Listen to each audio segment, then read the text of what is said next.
వేమన శతకంలోని ఒకటి పద్యాన్ని అర్థం చేసుకుందాం పత్రిజీ విశ్లేషణ ద్వారా. చేత వ్రాత, వ్రాత వెంట గాని వరమీడు దైవంబు, చేత కొలది కాని వ్రాత రాదు. వ్రాత కజుడు కర్త చేతకు దాగర్త, విశ్వధాభిరామ వినురవేమ. వ్రాత అంటే విధి, చేత అంటే స్వీయ స్వేచ్ఛ కర్మ. మనం చేసే కర్మలే మన వ్రాతగా మారుతాయి. మన చేతల ప్రకారమే మనకు అదృష్ట దురదృష్టాలు సంభవిస్తాయి. మన పూర్వకర్మల ప్రకారం మనం అనుభవించవలసింది మనం పుట్టే ముందే మనమే నిర్ణయించుకొని పుడతాం. అవే ప్రారబ్ధ కర్మలు. దీనినే వ్రాత కజుడు కర్త అని వేమన నిర్వచించాడు.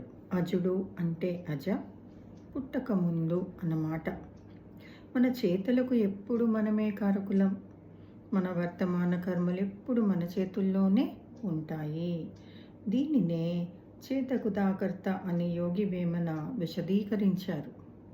కనుక మన ప్రారబ్ధాన్ని సంతోషంగా స్వీకరిస్తూ మన వర్తమానాన్ని ఎప్పటికప్పుడు ధర్మయుక్తంగా, జ్ఞానయుక్తంగా, యోగయుక్తంగా ఉండేటట్లు తీర్చిదిద్దుకుంటూ ఉండాలి.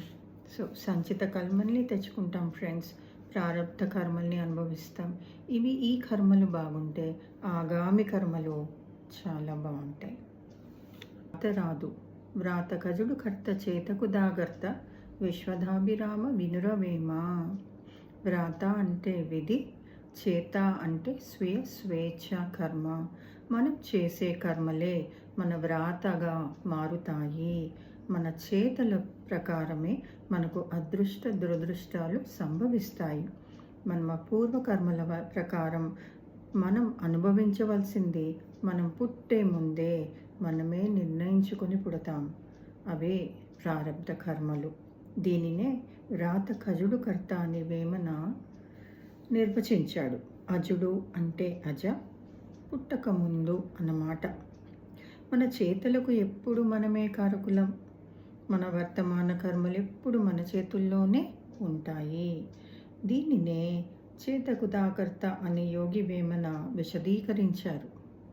కనుక మన ప్రారబ్ధాన్ని సంతోషంగా స్వీకరిస్తూ మన వర్తమానాన్ని ఎప్పటికప్పుడు ధర్మయుక్తంగా, జ్ఞానయుక్తంగా, యోగయుక్తంగా ఉండేటట్లు తీర్చిదిద్దుకుంటూ ఉండాలి. సంచిత కర్మల్ని తెచ్చుకుంటాం ఫ్రెండ్స్, ప్రారబ్ధ కర్మల్ని అనుభవిస్తాం. ఈ కర్మలు బాగుంటే ఆగామి కర్మలు చాలా బాగుంటాయి.